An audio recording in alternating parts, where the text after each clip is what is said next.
C'est un réel plaisir, aimables téléspectateurs, de vous retrouver aujourd'hui encore dans le cadre de ce magazine de chaque week-end au cœur du sport. Et oui, le décor a spécialement changé pour ce samedi.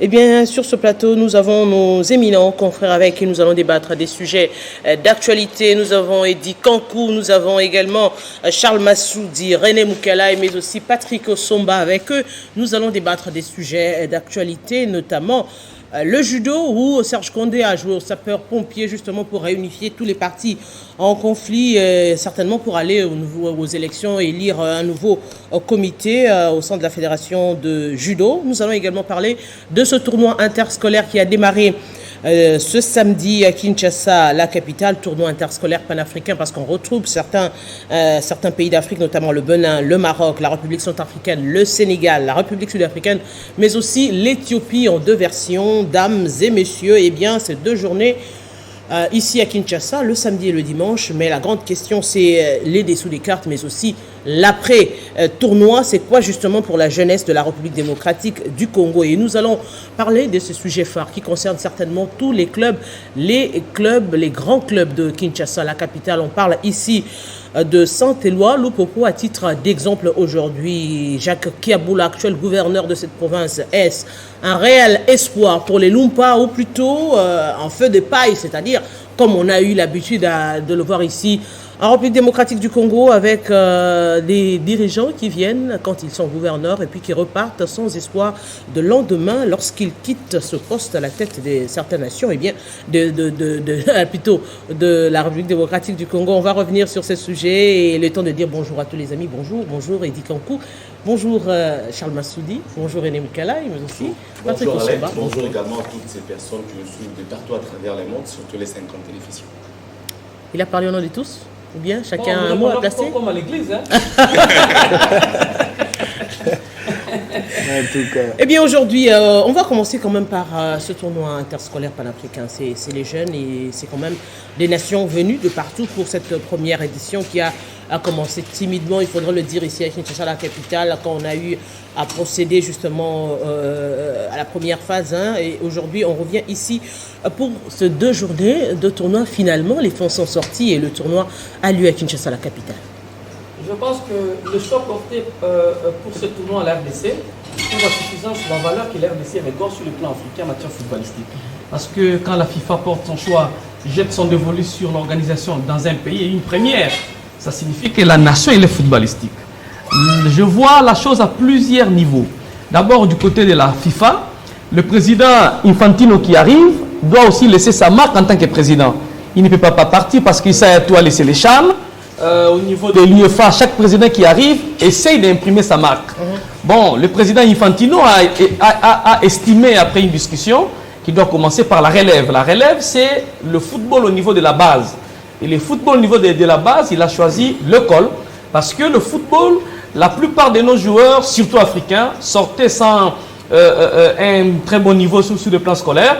Il a voulu concilier les deux, faire le sport, et c'est possible de faire le sport et aller aux études. On fait les choix sur la RDC. La FIFA et la CAF gagnent à sa manière. Les nations doivent gagner aussi à leur manière, notamment la RDC, qui organise le tournoi pilote de la compétition. En fait, les retombées plus, parce que c'est technique. Sur le plan politique, sur le plan d'un accompagnement d'un président, je pense que c'est déjà gagné. Parce que organiser un tournoi à domicile pendant que le président est encore en fonction, vous dealez avec certains dossiers qui n'est pas passé par les instances de la République démocratique du Congo. C'est la plus haute instance du football qui a dealé directement avec la première institution de la RDC, qui est le président de la République. Les deux, ils ont trouvé que c'était possible d'organiser cette compétition. Eh bien, maintenant, il faut qu'il y ait maintenant des retombées sur le plan technique, parce que sur le plan politique, déjà là, c'est un pari gagné, parce que le tournoi aura lieu, le stade de Martyrs a revêti sa plus belle robe d'antan. Je crois que sur le plan politique, la visibilité est normale. Maintenant, il faudra capitaliser, comme vous venez de le dire tout à l'heure, sur le plan sportif. Sur le plan sportif, c'est un tournoi de jeunes. Nous allons nous limiter après ce tournoi à attendre notre tournoi, où ça sera un décollage, un départ pour notre football, parce que nous connaissons la politique sportive en matière de football des jeunes en RDC, sur le plan de l'État et sur le plan de la fédération. L'État ne dispose pas trop de moyens parce qu'il faut dire vrai, la politique sportive en RDC, on finance plus les voyages que la discipline. On donne l'argent aux équipes pour représenter les pays dans différentes compétitions africaines, mais on ne finance pas la discipline pour permettre aux équipes de bien se représenter. Je crois que sur ce point, il faudra revoir, faire en sorte que le financement des voyages marche de pair avec le financement de la discipline. Donc il faudra tirer la couverture à tous les niveaux après cette compétition, que le football scolaire ou encore de jeunes redémarre des plus belles des manières. Charles Massoudi, aujourd'hui on doit se le dire, si on doit parler de football de jeunes, combien de nos grands clubs ici en République démocratique du Congo ont des équipes d'âge? Il n'y en a presque pas. Alors on se dit, si on devrait repartir à partir de ce tournoi interscolaire, revoir la question du football de jeunes, c'est d'abord inciter tous les grands clubs à avoir des clubs d'âge. C'est une très grande faiblesse au niveau de ceux qui organisent le football au niveau national, parce qu'on ne tient pas compte de cette relève-là. Vous l'avez souligné beaucoup, la majorité de nos clubs, presque. Maintenant, là, il faut dire tous nos clubs. Parce qu'à un moment donné, on a vu certains clubs qui avaient des équipes d'âge, des équipes de jeunes, encore que est-ce qu'on donne même la possibilité à ces jeunes de grandir. On a vu des équipes comme Dragon, il y a quelques années passées, où ils avaient une équipe de jeunes, une équipe d'âge, mais quand on a changé les comités entrants n'ont pas voulu prendre les jeunes qui venaient de l'équipe d'âge et les intégrer dans la grande équipe, tout simplement parce qu'il y avait changement de comité. Ces joueurs étaient considérés comme étant de ceux qui sont partis, et beaucoup de nos clubs, si pas tous, n'ont pas les équipes d'âge. Et ça, c'est vraiment un handicap pour le développement de notre football. Quand le joueur part, il part, on ne sait pas avoir une pépinière. C'est vraiment mal parti. Je pense qu'aujourd'hui, nous avons commencé par les sommets et nous devons revenir vers la fondation. Là, oui, c'est grâce à la FIFA et à la CAF, nous avons ces tournois. Nous sommes aujourd'hui sur le projecteur, mais qu'on profite de cette occasion pour matérialiser le projet. Déjà, on sait qu'entre la FECOFA et le ministère de l'enseignement primaire, on change à tout moment. EPST. Voilà, Primaire, secondaire et technique. Okay, voilà, et on avait déjà signé un protocole d'accord. Pourquoi ne pas commencer? C'est ça, les investisseurs, ceux-là qui veulent investir. C'est un domaine sur lequel il faut investir. Avec la section sport et études. Donc, c'est maintenant qu'il faut mettre des moyens pour que finalement la section sport et études puisse opérer. Là, ça va devenir encore compliqué si on doit ouvrir l'aspect EPST, parce que déjà, la plupart des écoles ne respectent pas les normes. Déjà, il faudra avoir un terrain dans une école, mais si on voit la majorité des écoles qui sont nées aujourd'hui, c'est plus construit dans des maisons où on ne pratique presque pas l'éducation physique.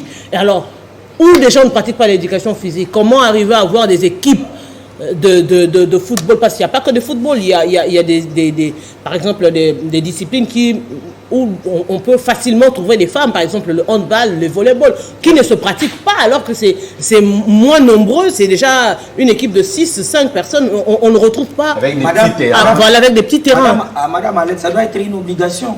N'ouvrez pas une école qui le veut. Ouvre une école, la personne qui réunit les conditions qu'il faut pour ouvrir une école. Parce qu'attendez, on envoie ses enfants pour quelle raison? Pourquoi voulez-vous qu'un jeune qui a des aptitudes pour jouer au handball et est inscrit dans une école où on ne connaît même pas le professeur il n'y a même pas de cours de récréation. Physique. Voilà, c'est anormal. C'est anormal. Moi, j'ai enseigné. J'ai connu ces difficultés en tant qu'enseignant.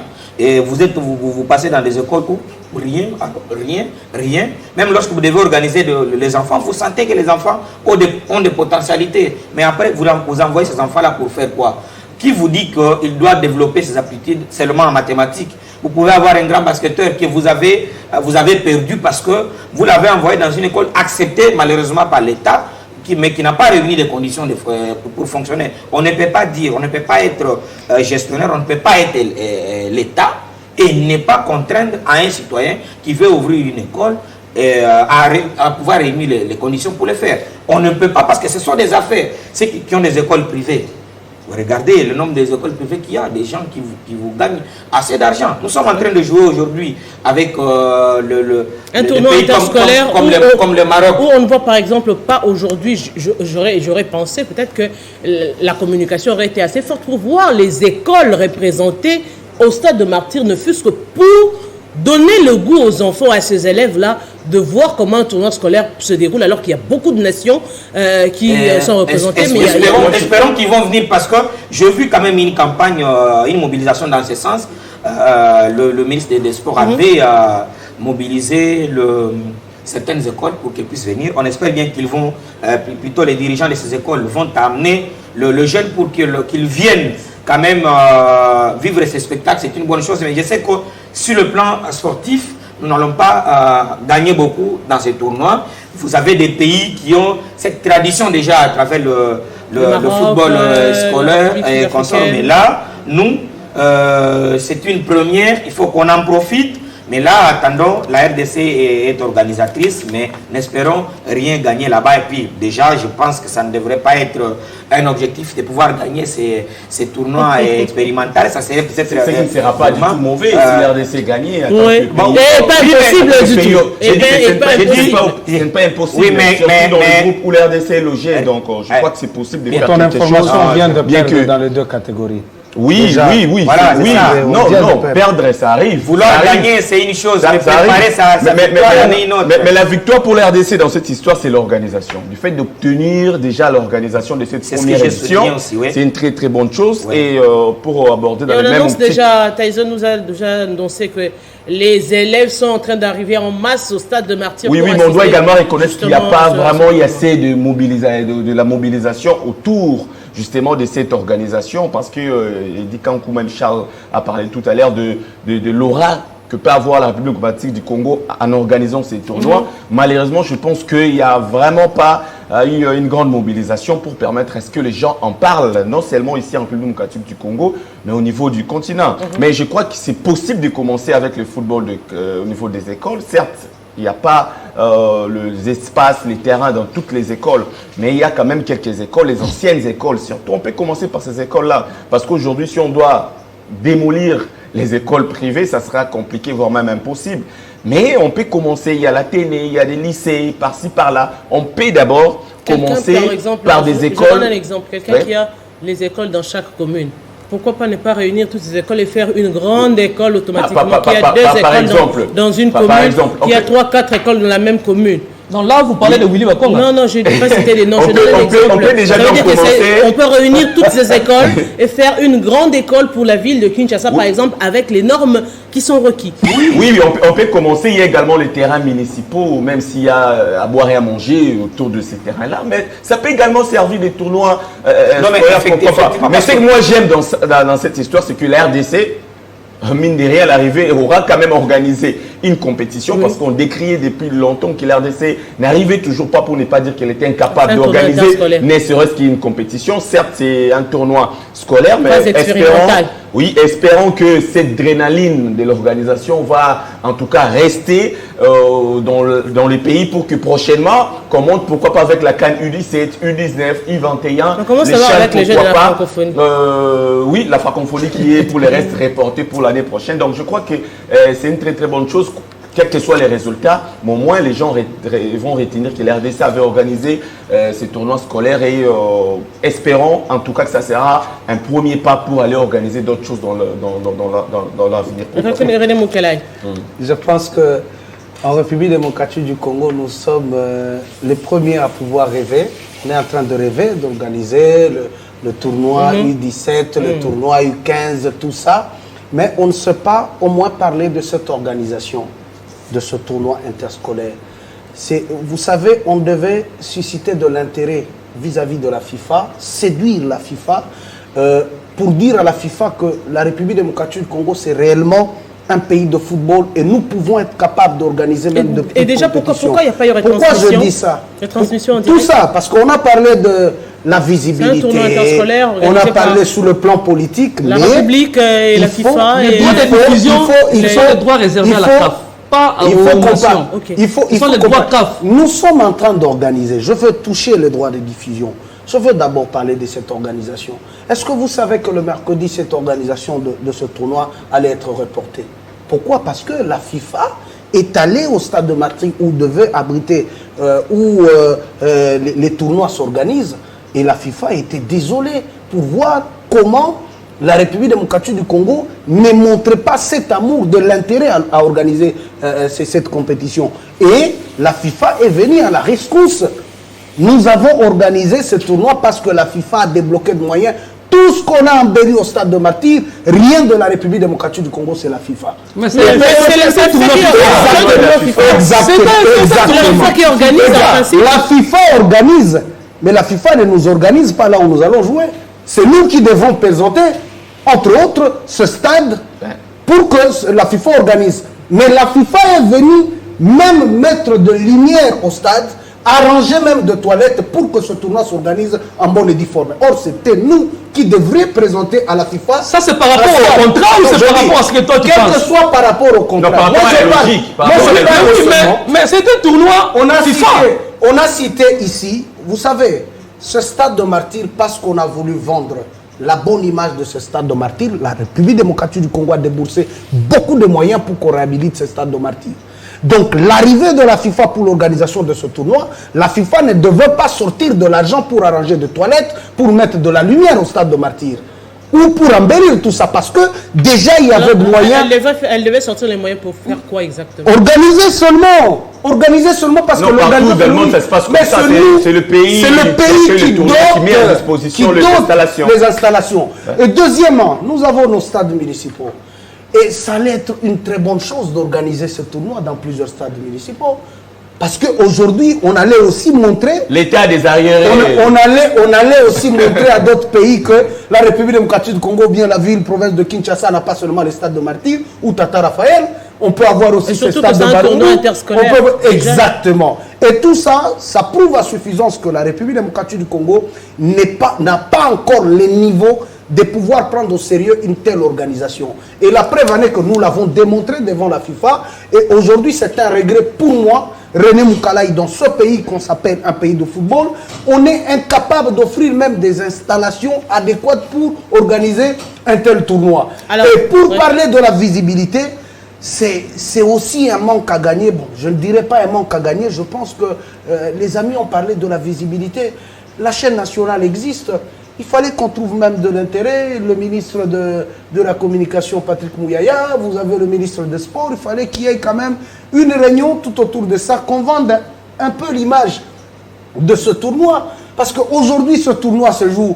Je ne sais pas si les Sud-Africains ont la chance de voir ça, parce qu'ils font partie aussi de ce tournoi. Je ne sais pas si les Éthiopiens ont la chance de voir ça. Et tout ça, ça devait préoccuper toute la République. Et d'ailleurs, c'était le souhait du président de la République. Et on devait montrer au président de la République qu'aujourd'hui, nous sommes capables de vous accompagner, même quand vous avez l'ambition d'organiser un tel tournoi.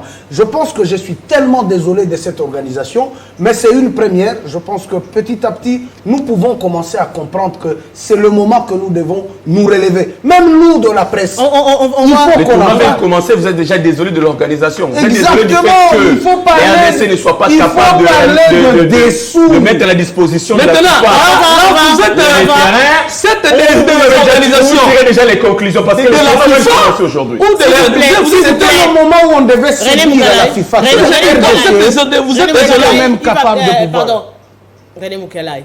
Edi Kankou. On va donner la parole à Charles Massoud qui a demandé la parole. Oui. Je bien suivi René Moukalaï. Je voulais partir de ses analyses pour souligner un fait, c'est que nous sommes en train de parler aujourd'hui de cette RDC qui est pays organisateur de ces tournois. Mais soulignons que la RDC n'est pas le pays qui a demandé l'organisation. Il faut quand même qu'on se mette d'accord. C'est différent des jeux de la francophonie où nous avons postulé. Exactement. Mais ici, il y a eu un fait. Il s'est fait que le président de la République démocratique du Congo était le président de l'Union africaine. Et à cette occasion, puisque le président de la FIFA voulait démarrer avec ses projets, eh bien, il est venu avec le projet au président vous êtes en Afrique, on veut créer un truc pour les Africains, et voilà, il n'a pas trouvé d'inconvénient quant à ce. Mais là où c'est différent de la francophonie, c'est que la francophonie, nous n'avons pas droit à l'échec, parce que c'est nous qui sommes allés demander. C'est nous qui sommes allés demander. S'il vous plaît, s'il vous plaît. La nuance de Charles est quand même louable. Nous n'avons pas postulé, c'est la FIFA qui est venue demander. On a le droit d'échouer parce que c'est la Non, mais non, on n'a pas dit ça. Laissez Charles Massoudi terminer, s'il vous plaît.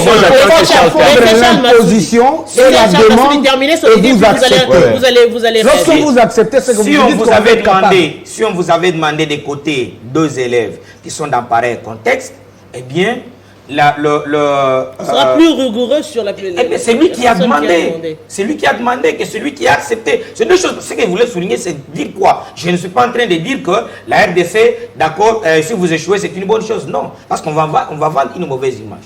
Mais seulement, j'aimerais qu'on comprenne, qu'on dise à ceux qui nous suivent. Cela ne nous empêche pas non plus de maximiser. Je suis tout à fait d'accord.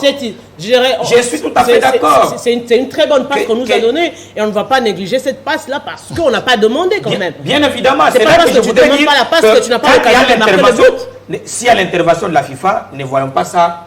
Du mal, ce n'est pas du paternalisme parce que c'est un truc que eux ont voulu et la RDC organise avec la FIFA. Donc si la FIFA intervient, il n'y a pas de mal. 30 secondes. En fait, qu'il termine. Oui, merci beaucoup. En fait, moi, je ne suis pas d'accord avec Charles.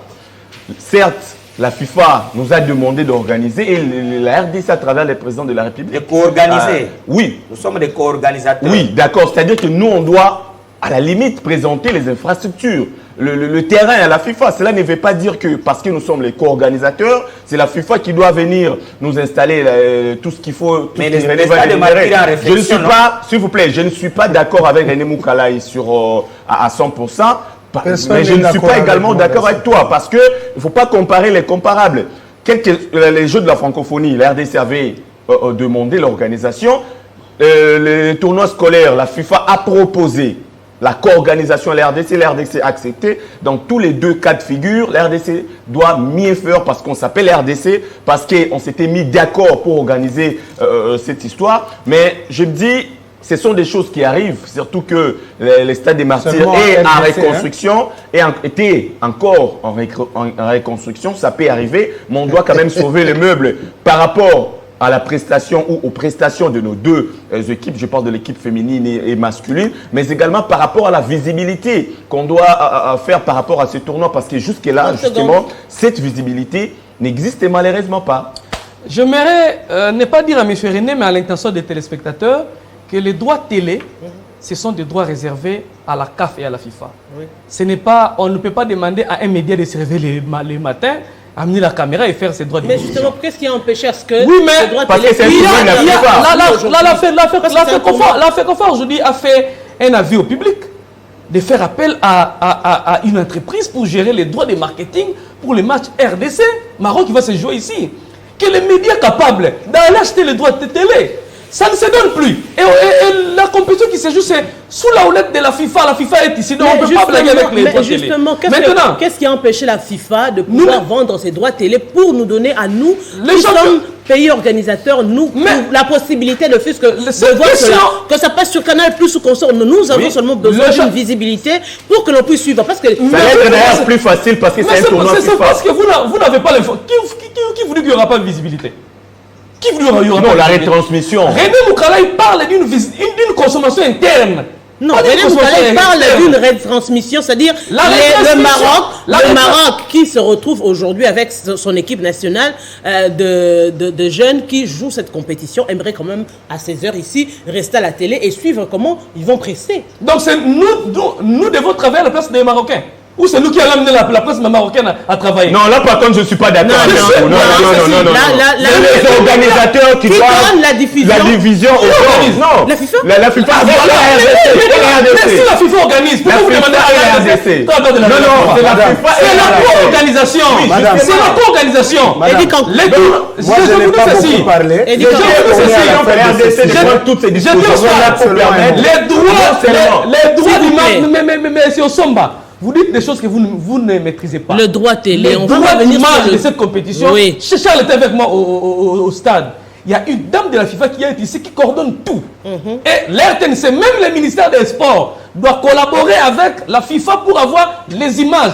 Et c'est la FIFA qui organise. En matière de droits d'image, la FIFA est...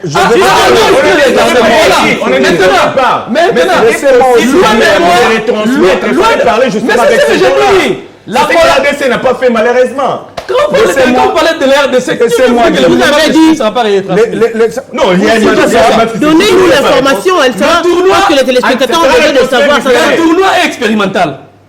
Le tournoi est expérimental. Et dans l'expérimentation, il y a des ratés, il y a des réussites. Non, le chat était en phase expérimentale la première édition. Les chats n'ont pas été préparés. Je vais chuter en matière d'infrastructure. Nous savions... Rapidement, vous avez dit 10 secondes. Nous savons tous que l'RDC n'a pas une infrastructure. Ça, nous le savons. Ce n'est pas aujourd'hui que les confrères sur ces plateaux vont se réveiller sur ce dire que l'RDC n'a pas d'infrastructure. Même la FIFA, en venant pour donner cette organisation à la RDC, la FIFA a suspendu ces stades plus de 2 fois. Et on a même envoyé des experts pour certifier la pelouse. Donc la FIFA ne tient pas compte de votre état d'infrastructure. Ce qui préoccupe la FIFA maintenant, c'est l'organisation en RDC. Charles m'a arraché le beefsteak. Et l'élément idéal, c'était la présidence de l'Union africaine. Quoi qu'il en soit, même au niveau des stades de Barumbu, on allait tenir cette compétition. Mais seulement là où nous avons failli, nous n'avons pas mis les stades municipaux construits pour les jeunes. Et les jeunes pouvaient bénéficier. C'est là où j'ai dit que l'infrastructure des stades municipaux pouvait aussi aider les jeunes de ces n'appartient pas totalement. On n'appartient pas à souligner.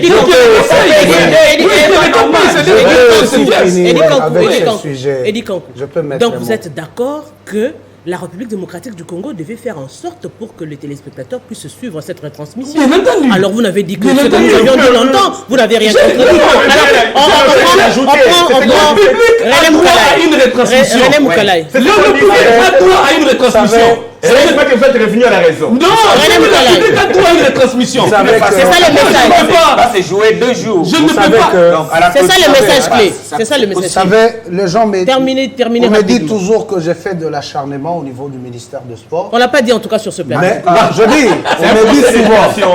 Mais j'aimerais rappeler quelque chose. Vous savez, lorsqu'on organise ce tournoi, moi j'étais très content pour que ça soit organisé au stade de Martyrs. Pour que ces escroqueries médiatiques qu'on nous a présentées, que le stade de Martyrs était... Mais on parle de l'escroquerie. La retransmission. On est escroqué. J'ai vu. Je peux aussi parler de ces montants d'antenne. Pourquoi vous devenez agité? J'ai fini aussi ces montants. Il y a un sujet phare qui nous attend, moi, je dis... Alors on va passer au deuxième sujet. Je parle des escroqueries médiatiques. S'il vous plaît, on va passer au deuxième sujet. Deuxième sujet, et oui, comme vous l'avez dit, on l'a surnommé Wandani à l'Équateur, et plutôt, que je dis à l'Équateur? Dans le Haut-Katanga. C'est les sources qui la réclament.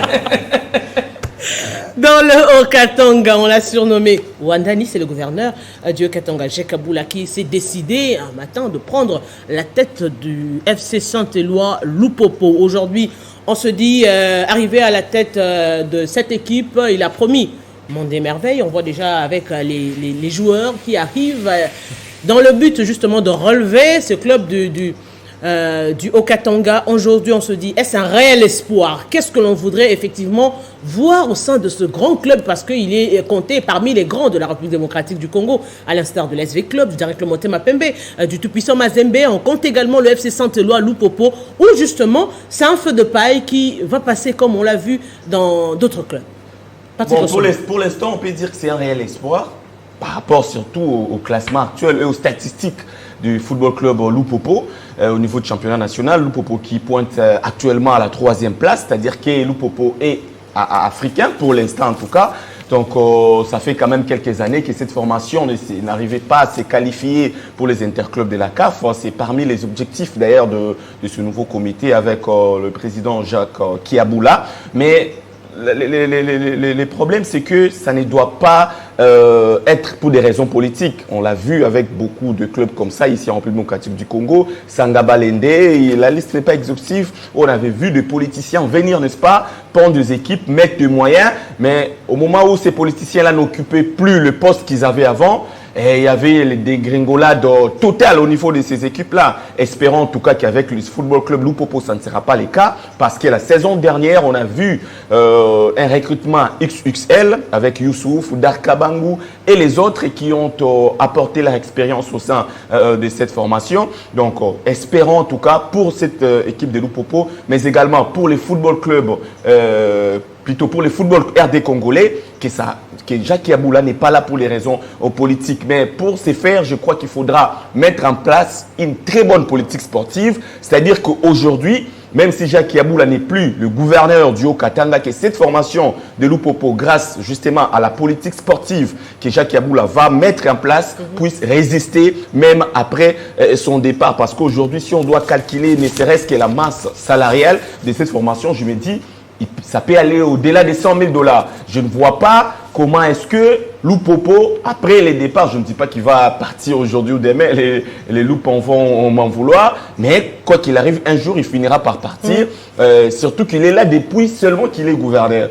Bien qu'on nous dit que c'est vraiment un supporter depuis longtemps. Donc, mettre une bonne politique en place, avec un bon projet sportif, ça permettra à ce que même le jour où Wandani, comme on l'appelle, n'aura plus les moyens qu'il a aujourd'hui, que cette grande équipe de la RDC, le Football Club Lupopo, puisse continuer, n'est-ce pas, à monter en puissance. Mettre une bonne politique, c'est entre autres les infrastructures, créer des sources de revenus pour le paiement, parce qu'aujourd'hui, qu'on se le dise, il est gouverneur de cette province, et oui, il arrive à avoir comment dirais-je, avoir une équipe costaud, mais il faudrait que l'après soit aussi garanti, c'est-à-dire Lupopo puisse avoir un terrain, une école de formation, des partenaires solides qui pourront à la longue arriver à payer les joueurs, même s'il n'est plus gouverneur de cette province. Parce qu'aujourd'hui, qu'on le veuille ou pas, on va assimiler ce qu'il fait au sein du FC Saint-Éloi, Lupopo à son poste de gouverneur du Haut-Katanga. Je pense qu'au jour d'aujourd'hui, ce qu'il faut dire de Lupopo, c'est que Lupopo a un grand président, mais Lupopo n'est pas un grand club. Pour l'instant, Lupopo a un grand président, mais pas un grand club. C'est-à-dire Lupopo a un président qui peut facilement financer maintenant. C'est là qu'on parle de Lupopo. Et Patrick a souligné les performances constatées lors de cette saison. Lupopo, c'est une équipe que moi j'ai découvert à l'école. À l'école, en maths moderne, ce n'est pas ceux qui ont étudié. Je sais qu'ensemble A, les éléments Lupopo, Mazembe. Donc moi j'ai connu Lupopo à l'école sans avoir vu un joueur. Donc c'est l'une des équipes historiques. Mais là, on a un grand président, mais le club ne l'est pas. S'il faut qu'on ait des infrastructures, s'il faut que le Lupopo demeure, c'est lui que moi j'ai étudié à l'école, ça doit en fait, il faudrait qu'on associe les supporters. Il faut que le supporter Lumpa soit celui qui donne au club, pas celui qui reçoit du président du club. Donc, ce n'est que de cette façon. Et puis, pour que les supporters donnent, ça c'est la problématique que l'on a dans plusieurs équipes, il faut que la gestion puisse garantir, il faut que la tête puisse garantir que le peu que je vais donner va servir à quelque chose. Donc, si les Lumpa tiennent à ce que leur équipe reste sur un certain niveau, que leur équipe redevienne africaine, que leur équipe continue à gagner des coupes, la meilleure façon de le faire, c'est de profiter de ces réveils pour que chacun puisse mettre la main à la poche et contribuer pour l'équipe. Mais si on sommeille, si on s'endort en croyant que ce qui est en train d'être fait maintenant là va continuer, eh bien, Lupopo va sombrer juste après le mandat ou le départ de Jacques Kiaboula. Parce que vous savez, le football aujourd'hui, il est beaucoup utilisé par les politiques. Ça, il ne faut pas qu'on se cache. Les politiques viennent au foot, ils vous apportent parce qu'ils savent qu'ils vont récupérer ça d'une manière ou d'une autre. Et quand ils repartent, vous n'entendrez plus parler de Nyuki. Vous savez que Nyuki avec Julien Paluku, c'est la Coupe du Congo et la Coupe d'Afrique d'ailleurs. Mais après, ça a sombré. Aujourd'hui, allez demander à Ngoïka Sanji de donner $1000 pour Sangaba Lende. C'est pas si le CESMA qui soit avec l'ancien président Bijou. Voilà. Vous comprenez, donc c'est que quand les politiques viennent, ils viennent, oui, ça parle après. C'est comme vous l'avez dit, c'est le fait de paille.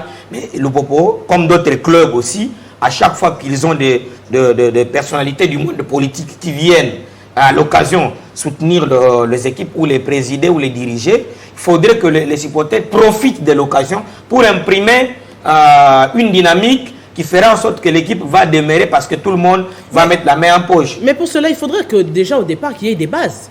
Parce que la personne qui vient ici vient avec les moyens. Il faudrait qu'il y ait déjà une bonne politique pour justement porter ce club sur ses résultats. On sent également que là, apparemment, il n'y a pas cette politique-là parce que la vision, elle est réelle, les moyens sont réels, mais la politique n'y est pas comme telle.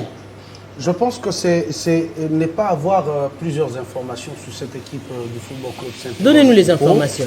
Le Football Club Saint-Éloi Lupopo, arrivé à ce stade, ça n'a pas commencé avec Jacques Kabila Katoué. Il faut se rappeler que le Football Club Saint-Éloi Lupopo a occupé la 4e place la saison passée avec le président comme Beveradji. C'est qu'il y avait déjà un plan que Beveradji a amené dans cette équipe. Je vous informe aujourd'hui que c'est le seul club où le supporter paye de carte de membre. Et la carte de membre au niveau du Football Club Saint-Éloi Lupopo commence à partir de $20 jusqu'à $100. Donc, déjà, parler en termes de participation pour cette équipe de supporters, c'est qu'il y a déjà un plan, un programme déjà bien établi. Ça a commencé avec l'ancien président Beveradji. Maintenant, la petite touche que Jacques Kabila Katoué a amenée dans cette équipe du Football Club Saint-Éloi, c'est quoi? C'est cette petite sorcellerie de pouvoir faire la fusion entre un projet à court terme, moyen terme et long terme.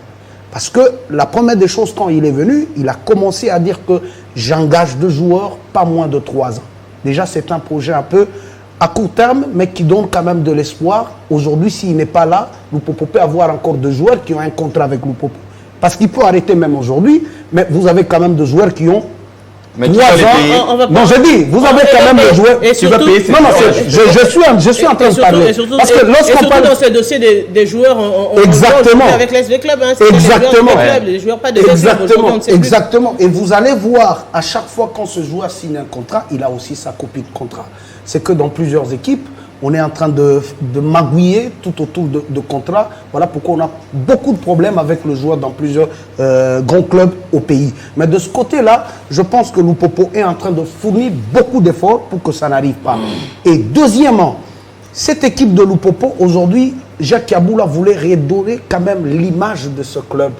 Il ne faut pas qu'on oublie vite. Hein. Lupopo, c'est le premier club à pouvoir avoir le titre de la Ligue nationale de football, le premier club à pouvoir être champion de la Ligue nationale de football. Ce qui prouve à suffisance que quand on regarde, depuis Lupopo avait raflé ce titre, et aujourd'hui, donc, il fallait d'abord donner une équipe compétitive. Ça, c'était le premier palier, donner une équipe compétitive et après donner les infrastructures au club. Ce n'est pas ce que Beveradji a fait la saison passée, parce que Beveradji est venu d'abord avec la vision de donner les infrastructures sans pouvoir donner une très bonne équipe, et les échecs de l'équipe n'ont pas permis à Beveradji de pouvoir continuer avec ce projet. Je dis ceci. Voilà je dis ceci. Non, je ne me contredis pas. Oui. Je vous ai parlé de la politique de supporters. Non, tu as également parlé des résultats du président Beveradji. Laisse-moi expliquer. Beveradji, c'était le président. Avec la 4e place. Beveradji, c'était le président. Oui. Mais je vous ai parlé de la politique de Lupopo qui a fait que Beveradji, à la fin de la saison, il a cédé le club. Ce n'est pas pour rien que le Beveradji même la question, la demande de joueurs. La question que vous et l'équipe a respiré avec les joueurs ont été instrumentalisés. Je dis ceci. L'équipe a fonctionné avec la contribution de supporters. Il ne faut pas concevoir la face. À la tête de supporters de Lupopo, il y a quand même Cédric Chizainga et Maître Gisèle Ngungu ainsi que le président Roumi. Ces 3 personnalités ont essayé de mettre ces projets en place pour que le supporter accompagne cette équipe de Lupopo. Et aujourd'hui, Lupopo va encore, parce qu'ils ont un contrat avec Foura. Foura est en train de mettre maintenant... On ne paye pas cette émission. Je dis, Foura est en train de mettre pour Lupopo de boutiques pour le Varese et plusieurs trucs pour l'équipe de Lupopo, où les supporters vont aller acheter maintenant de Varese que Lupopo va commencer à jouer. C'est un bon projet aujourd'hui pour cette équipe de Lupopo. Est-ce que les bases ont été posées aujourd'hui pour que l'après Kiaboula ne puisse pas peser sur le FC Saint-Éloi Lupopo? Madame, permettez-moi de rendre un hommage aux supporters de Saint-Éloi Lupopo. Les supporters de Lupopo, c'est les supporters des 10 dernières années. Lupopo a souffert devant l'équipe de Mazembe. Mais c'est les supporters qui n'ont pas baissé pavillon. Ils ont gardé la tête haute malgré la manipulation de Mazembe sur plusieurs équipes. C'est Vita Club et Lupopo qui ont su tenir tête devant cette machine de Mazembe pendant plus de 10 ans. Et les supporters de Lupopo n'ont pas cédé l'équipe, n'ont pas voulu coopérer d'une manière, ils n'ont pas sous-traité avec Mazembe pendant que, à travers la RDC, plusieurs équipes ont sous-traité avec Mazembe. Ils ont gardé la tête haute. Dans la souffrance, dans la détresse, dans tout ce qu'il y avait, les Lumpa gardaient tout. Si tu ne maîtrises pas le conflit Bokonda et les autres, dépose-nous l'équipe à la poste en venant les récupérer. C'est ça, c'est là où on dépose chaque fois l'équipe de Lupopo. Voilà, donc mention spéciale aux supporters.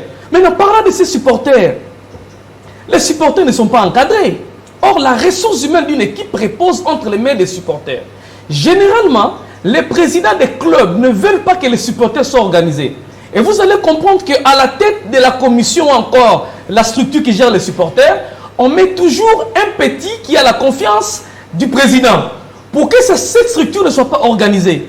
Parce que si la structure est organisée, on va vite oublier les présidents sponsors. Jusque-là, j'ai raison M. Charles Massoudi quand il estime que Lupopo n'est pas encore un grand club. Les Lumpa, les cheminots, il n'y a rien dedans.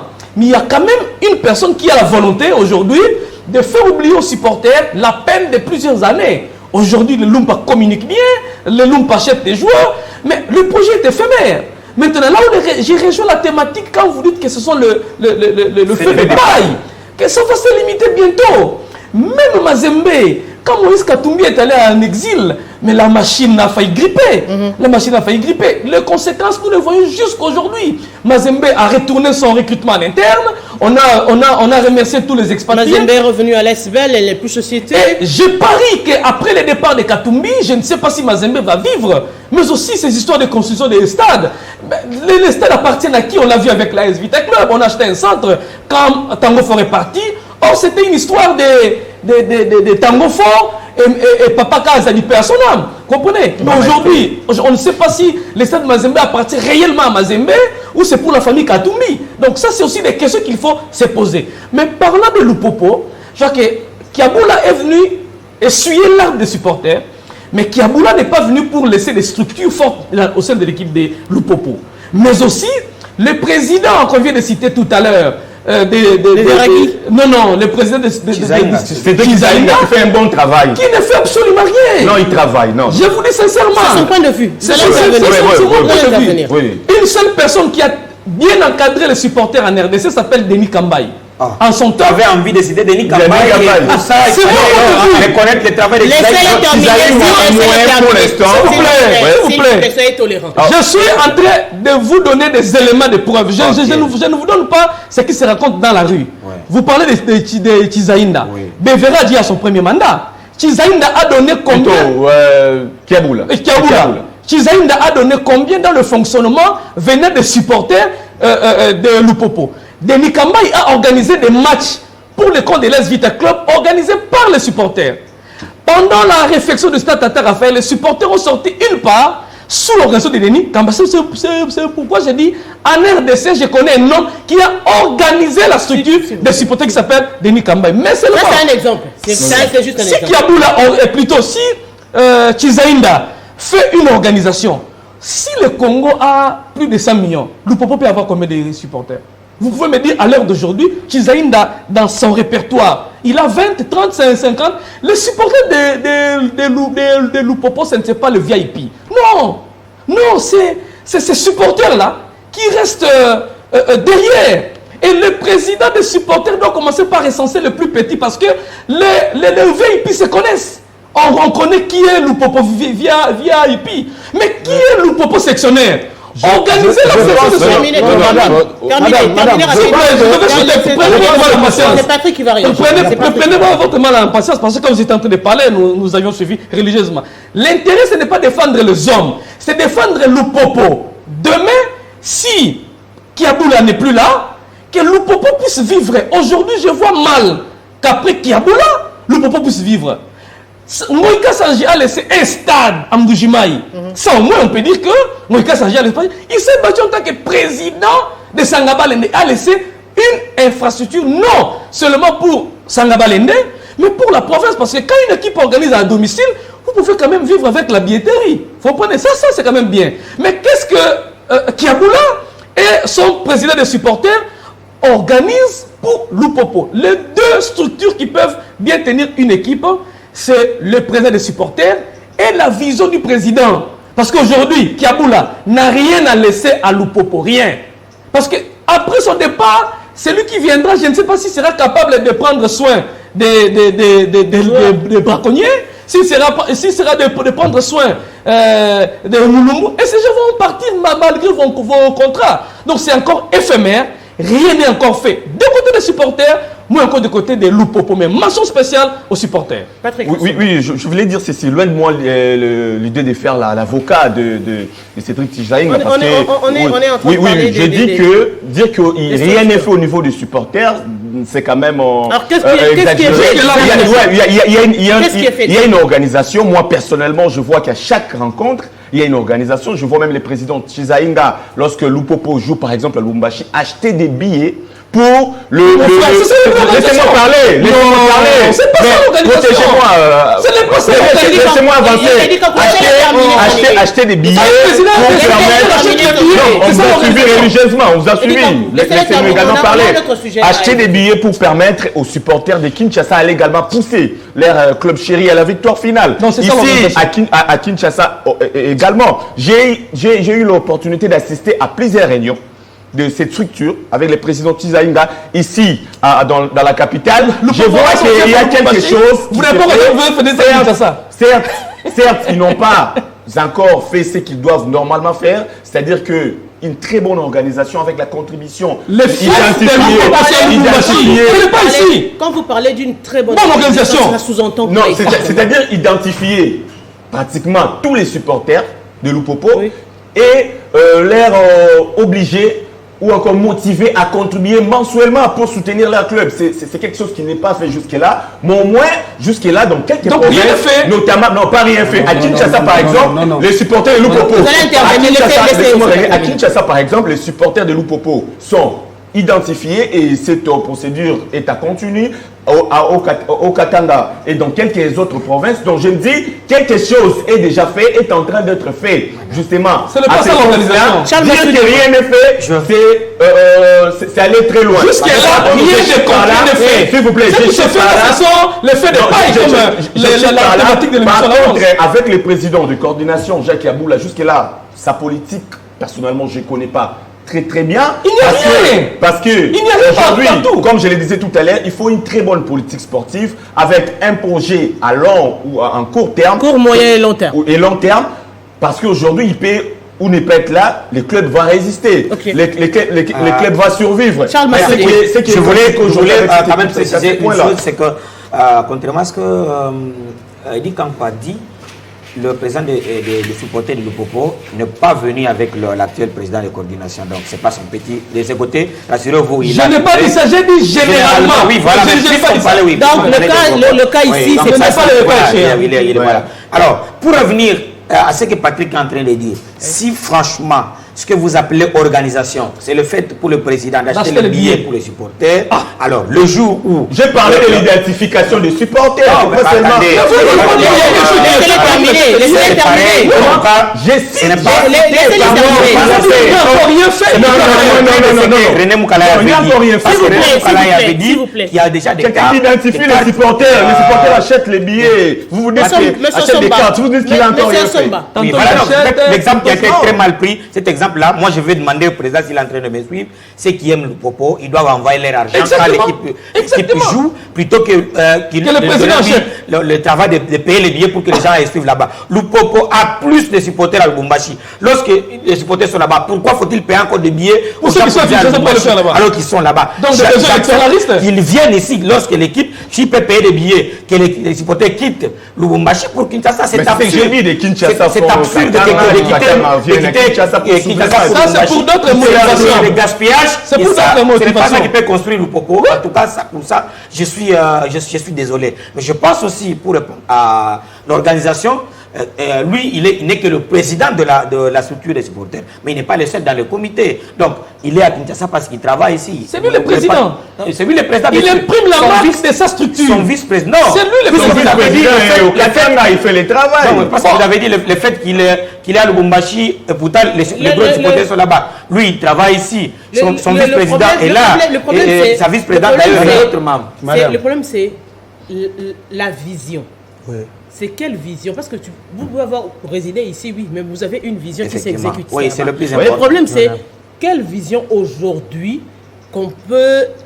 sur laquelle on peut se baser pour dire que dans 5 ans, Lupopo, comme l'a dit Charles Massoudi, ce ne sera pas un grand président, mais plutôt un grand club, effectivement. Avec des supporters. Madame, je pense que la thématique, elle nous amène quand même à comprendre beaucoup de choses. Vous savez, lorsqu'on parle d'un club comme Lupopo, Mazembe, Vita Club, Derinklo Motema Pembe Sanga Balende, il faut maîtriser un peu le rouage et l'organisation de ce club-là.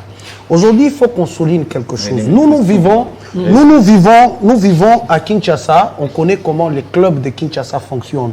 Mais on a toujours dit, hein, bon, là je cite, les Katangais disent toujours que le football, c'est à Kinshasa, mais l'organisation, c'est ici chez nous.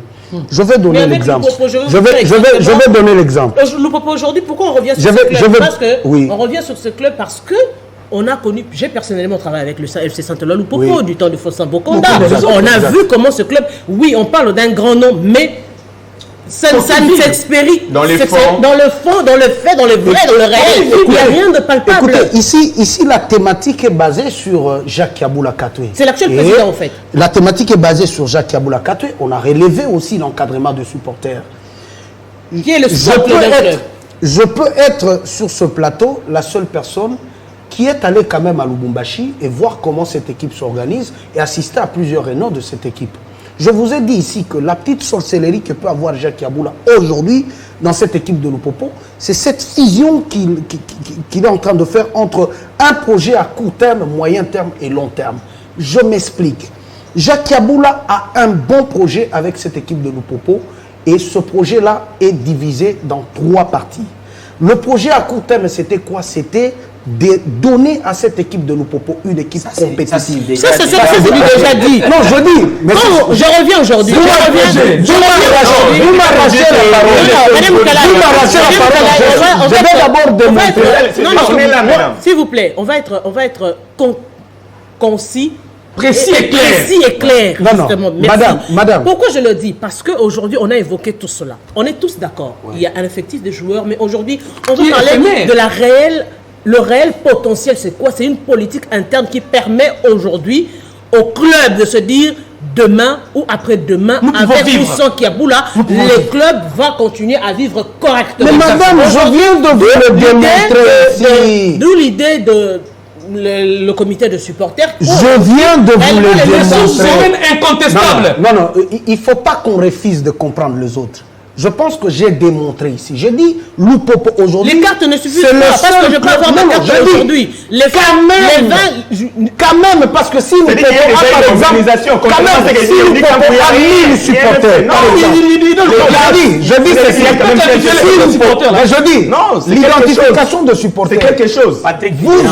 Vous et moi, nous sommes des journalistes. Il n'y a pas un mois, lui-même, le président sportif, était en réunion avec tous les sectionnaires de Lupopo. Il y a eu même les sectionnaires de Kinshasa qui sont partis. L'objectif, c'était quoi? Non, c'était de comprendre le fonctionnement de chaque section. Lui, le président sportif. Parce qu'il a eu cette réunion, ensemble aussi avec le président de la coordination qui est Cédric Chizaïnga, aussi la vice-présidente. Je vous donne l'exemple, je suis clair. Mais qu'est-ce que j'étais en train de dire? Je parle de la précision, c'est-à-dire, permettez-moi, Je dis aujourd'hui, j'ai un club, je vais tabler sur les supporters. Ok, Exactement. l'atout de ce club aujourd'hui, à Kinshasa, la capitale, je prends un exemple, le dernier club Motema Pembe. L'atout, c'est quoi? Non, on prend les FC Renaissance du Congo. Ouais. Si je suis présidente aujourd'hui du FC Renaissance du Congo, je table sur le supporter. Je me dis, ok, d'accord, je vais créer un partenariat. Par exemple, en termes de visibilité, on va faire des t-shirts qu'on va vendre aux supporters. Cet argent va revenir au club. Ça, c'est de 1. Je veux vendre des cartes. Je veux vendre des cartes pour le supporter. Oui. Je me dis aujourd'hui, vision. avec, par exemple, si on peut organiser des rencontres avec les sectionnaires qui vont mobiliser, par exemple, aujourd'hui, leurs supporters pour des matchs, pour de ceci, pour que ça puisse régénérer de l'argent. À long terme, quand on va quantifier justement ces supporters-là, Oui. on peut par exemple prendre un Vous ne me laissez pas expliquer. Vous Parce que vous m'arrachez toujours la parole. Vous m'arrachez toujours la parole. On n'a pas de projet. Vous allez expliquer quoi? Je dis ceci. Si nous sommes réellement, on suit vraiment. On va faire ce dossier parce que si on suit vraiment cette équipe, il y a une thématique qui reste. Si on suit vraiment cette équipe de Lupopo, qu'est-ce que le représentant de Foura a dit?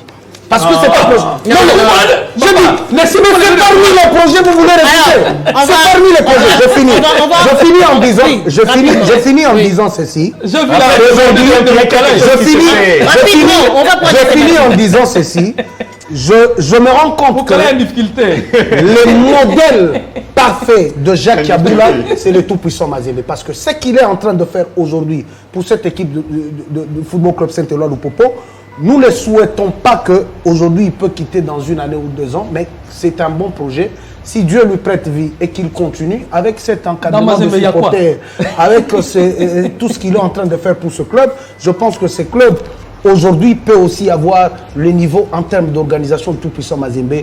Et pourquoi pas dire aussi de... Alors on va prendre cet élément du judo. Finalement, le ministre Serge Condé s'est décidé de jouer aux sapeurs-pompiers pour réunifier les parties en conflit depuis 2 ans. C'était au cours d'une réunion justement tenue ce jeudi au Stade de Martyrs avec le comité sortant de la FENACOJU sous l'arbitrage du comité olympique congolais représenté par son secrétaire général Alain Badiachile. On va les suivre puis on va placer un mot justement pour conclure cette émission.